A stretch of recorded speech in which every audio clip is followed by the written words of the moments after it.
Good morning to all. Topic for today is Avogadro's number. तो Italian एक scholar थे जिनका नाम है एमिडो एवोगैड्रो।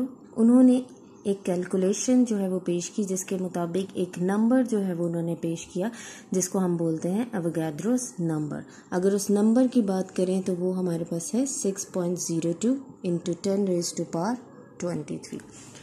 तो हम इसकी हिस्ट्री देख लेते हैं कि जैसे अगर हम चीज़ों को काउंट करना चाहें तो हम आसानी से काउंट कर पाते हैं। जैसे अगर हमें कहा जाए 1 डज़न ऑरेंजेस हैं तो हमें पता है कि इसमें 12 ऑरेंजेस जो हैं वो मौजूद होंगे। अगर हमें कहा जाए 1 डज़न एग्स मौजूद हैं तो हम आसानी से काउंट कर सकते हैं कि 12 एग्स इसके अंदर मौजूद हैं। तो इस तरह से हम आसानी से चीज़ों को काउंट कर सकते हैं। लेकिन जब एटम्स, मॉलिक्यूल्स या फार्मूला यूनिट्स की बात आई, आयनिक कंपाउंड्स की बात आई और उसमें कहा गया कि एटम्स काउंट करें, मॉलिक्यूल्स काउंट करें या फिर फार्मूला यूनिट्स काउंट करें, तो ये काफ़ी डिफ़िकल्ट टास्क था। तो फिर एमिडो एवोगैड्रोस ने क्या किया कि उन्होंने कुछ कैलकुलेशंस की जिसके मुताबिक उन्होंने एक नंबर पेश किया जिसको हम एवोगैड्रोस नंबर के नाम से जानते हैं। तो सबसे पहले हम इसकी डेफिनेशन देख लेते हैं। डेफिनेशन क्या है? Collection of particles that is equal to 6.02 into 10 raise to power 23। तो ये हमारे पास है एवोगैड्रोस नंबर की डेफिनेशन, जिसमें हम देखते हैं कि collection of particles is equal to 6.02 into 10 raise to power 23। तो जब हम पार्टिकल्स की बात करते हैं तो पार्टिकल्स जो हैं वो एटम्स भी हो सकते हैं किसी भी एलिमेंट में, मॉलिक्यूल्स भी हो सकते हैं अगर हम किसी कोवलेंट कंपाउंड की बात कर रहे हैं, और फार्मूला यूनिट्स भी हो सकते हैं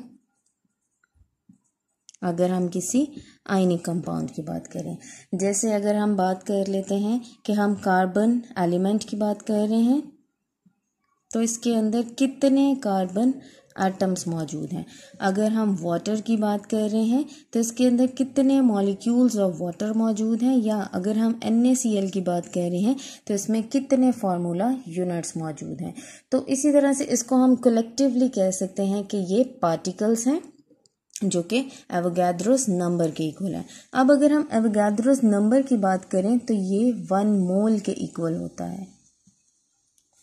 ठीक है, तो सिंपली अगर हमें कहा जाए कि 1 मोल ऑफ कार्बन एटम्स जो है वो हमने कैलकुलेट करना है तो हम कह सकते हैं that is 6.02 into 10 raise to power 23। तो एग्जाम्पल हम देख लेते हैं। 6.02 into 10 raise to power 23 atoms of carbon is equal to 1 mole of carbon। ठीक है, तो हमें नहीं पता कि इस कार्बन के कितने एटम्स जो हैं वो इस मोल के अंदर मौजूद हैं। हम इसको कैलकुलेट नहीं कर सकते, हम इसको काउंट नहीं कर सकते। तो सिंपली हम इसको कह सकते हैं that is equal to Avogadro's number. अगर हम मॉलिक्यूल्स की बात करें तो हमें नहीं पता कि एक ग्लास ऑफ वाटर में जो है वो कितने वाटर के मॉलिक्यूल्स मौजूद हैं। तो हम सिंपली कह सकते हैं 6.02 into 10 raise to power 23 molecules of water is equal to 1 mole of water. तो हम इसको कैलकुलेट नहीं कर सकते या काउंट नहीं कर सकते कि इस ग्लास ऑफ वाटर में कितने जो है वो वाटर के मॉलिक्यूल्स मौजूद हैं। तो सिंपली हमने कह दिया कि इसमें एवोगैड्रोस नंबर ऑफ कलेक्शन मौजूद है that is 6.02 into 10 raise to power 23। अगर हम कहें कि इस प्लेट में कितना जो है वो कॉमन सॉल्ट मौजूद है तो हम इसको कैलकुलेट नहीं कर सकते। तो सिंपली हम क्या कह सकते हैं 6.02 into 10 raise to power 23 formula units of NaCl is equal to 1 mole of NaCl। ठीक है, तो एवोगैड्रोस ने हमारा काम जो है वो काफ़ी आसान कर दिया, जिसकी वजह से हम चीज़ों को कैलकुलेट कर सकते हैं। जैसे अगर हम 1 मोल ऑफ कार्बन एटम्स को कैलकुलेट करना चाहें, that is equal to Avogadro's number. Molecules को कैलकुलेट करना चाहें, वो भी एवोगैड्रोस नंबर के इक्वल है। और इसी तरह से अगर हम फार्मूला यूनिट्स को कैलकुलेट करना चाहें तो वो भी एवोगैड्रोस नंबर के इक्वल हैं। अगर हम इसकी रिप्रेजेंटेशन की बात करें तो इसको हम कैपिटल एन और कैपिटल ए के साथ रिप्रेजेंट करते हैं, ठीक है। लेकिन इसका लिखने का एक ख़ास तरीका है, हमने इसको इक्वल नहीं लिखा बल्कि कैपिटल ए जो है वो उसको डिनोमिनेटर में लिखा, या लोअर राइट कॉर्नर जो है वो एन का उसके साथ लिखा। इसी तरह से आपने इसको सोडियम के साथ कंफ्यूज नहीं करना, जिसका सिंबल हम स्मॉल ए के साथ रिप्रेजेंट करते हैं, ठीक है। तो ये दोनों गलत हैं। जो सही तरीका है एवोगैड्रोस नंबर को रिप्रेजेंट करने का वो है कैपिटल एन और उसके लोअर जो राइट कॉर्नर है वहाँ पे कैपिटल ए के साथ। नेक्स्ट अब हम इसकी कुछ और एग्जांपल्स देखते हैं।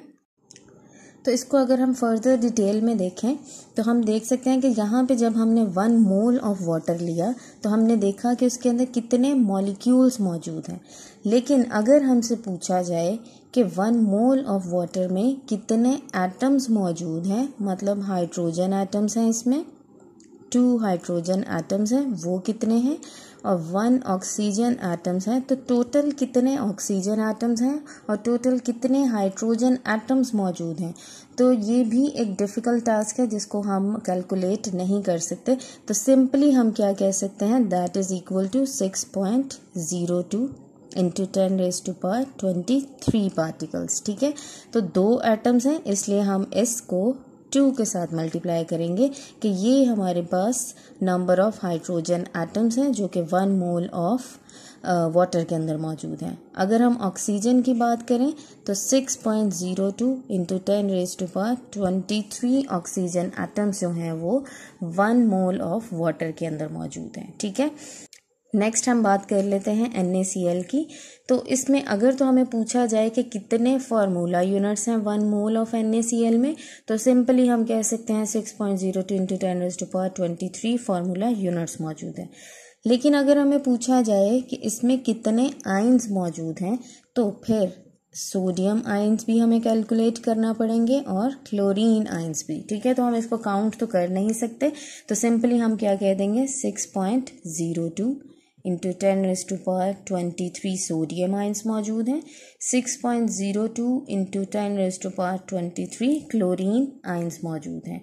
तो अगर हम इसको ऐड करके देखें तो टोटल आयंस भी हम निकाल सकते हैं 12.04 इंटू 10⁻23 जो है वो total ions of NaCl are present in 1 mole of NaCl।